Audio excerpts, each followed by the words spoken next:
Ever heard of leopardology? Kiwi Bernhard, originally from South Africa, wrote a book a few years ago about what we can learn from leopards and how to hunt for profit in a tough global economy. The book was an instant bestseller, making Kiwi one of the most sought-after international speakers. One day, Kiwi gets a phone call from the Speakers Bureau inviting him to deliver the opening address at a very important Microsoft conference. Hundreds of vendors from around the world were going to be there, including Bill Gates himself. Even for Kiwi, this was a huge opportunity. And I saw that the particular date that they were asking me for happened to be a Saturday, which of course is Shabbat.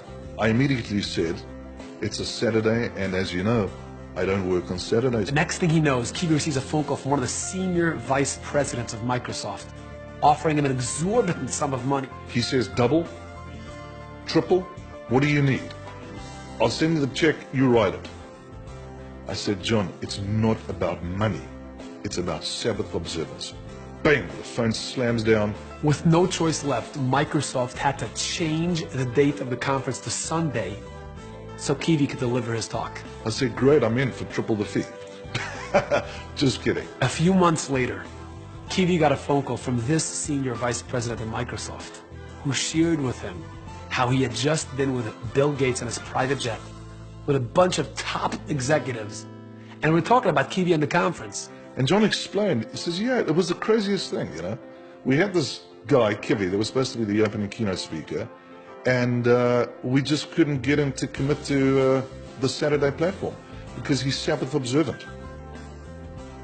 And John is explaining this to Mr. Gates, and he's saying, listen, we tried to make it happen, and we even threw money at him. He just wouldn't budge. He just wouldn't budge off the Sabbath.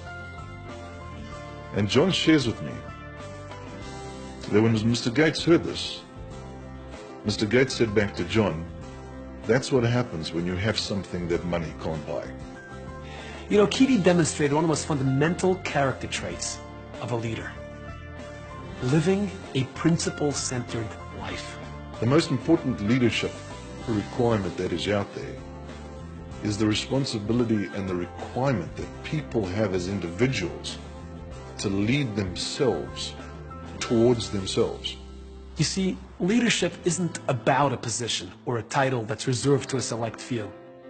It's about a conscious decision, a choice we all make every day about the type of life we want to lead. The principle value-based liver says, I will not consume the world, I will choose the world. The pathway to that is to choose values. And it takes leadership, both external and internal, to do that. We live in a society that's constantly trying to convince us to live a quick-fix, pleasure-centered life. But a true leader is someone who chooses to center his life around principles and values that money can't buy, like honesty, loyalty, humility, commitment, and compassion. Only when it's these type of principles and values that govern and guide every decision we make can we lead a truly happy, meaningful, and fulfilling life.